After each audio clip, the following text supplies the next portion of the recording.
Hi, welcome to Seth Studio YouTube channel. I'm drawing a beach scene for 4th graders, and I have a source of inspiration, so you can look at this too for ideas and choose what you want from the picture. So 2 little dots create 3 sections, the foreground, middle ground, and background. So I'm drawing the horizon line super lightly to create the background. Then I'm drawing a triangle from the corner right. There's a little dot, and that is actually called perspective. So there's my sand dune in the front, doing a big triangle that's a little wobbly, and erase my extra lines. And then I'm going to draw a very big vertical line to the left. Once I create that, the top and the bottom are going to go to that dot that I originally used for the water line. And now I'm going to do that very lightly. I'm going to draw a parameter. And so from that parameter of the triangle, I'm going to draw some lines between that going down. Do you see that? And making sure my ruler is vertical, it's not slanted. And that's how I can get perspective or create what they call size variation. And you can change the size a little bit, but they will get smaller as they go back into space.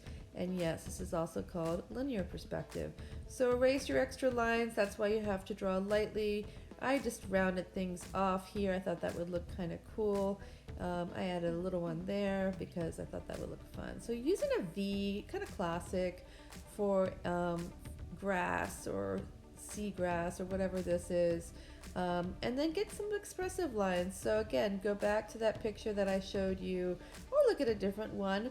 There's a lot of different types of beach scenes. I thought this would be kind of manageable and fun to do. So I'm sketching out some ideas before I start to color it in, and using expressive lines, lines that have feeling to them. And yeah, so I like to go dark to light, so it's dark on the top of the paper here, and then slowly fade it as it gets down to the horizon line. So take your time, slow down. This is kind of a finesse. So you want to go slowly and just kind of overlap, go back and forth over each layer to kind of smooth things out. You could probably take a little bit more time than I did. Now I'm using a dark blue. It's called French ultramarine blue for the background, but later on I change that and I'll show you what I do. So I'm darkening along the horizon line. I'm adding some of this color into the water, and then I'm going to add the cerulean blue over it. So I'm using 2 different blues for the water. This is a dark green I just have, and I'm going to cover it with the pencil. I like the pencil showing through. If you don't like it, erase before you use the green. This is a burnt sienna. It's a reddish brown. I love this color, and it seems to be sand-like for me. But if you don't think this looks like sand, there's so many different colors of sand, then choose a different color. And then I add a little bit into the water.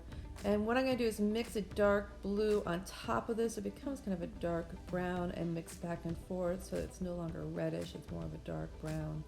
So yeah, take your time. I'm only using 3 colors to make this. Oh, actually it's 4, isn't it?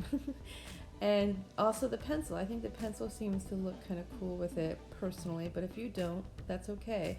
I love how I can erase the colored pencils. It always amazes me. So I'm going to erase that and add some green on top of it. I think it will look a little bit better. Well, thank you so much for tuning in, liking, subscribing to my YouTube channel. Of course, you can color this in however you want. This is just an idea. And yeah, please like and subscribe. Take care.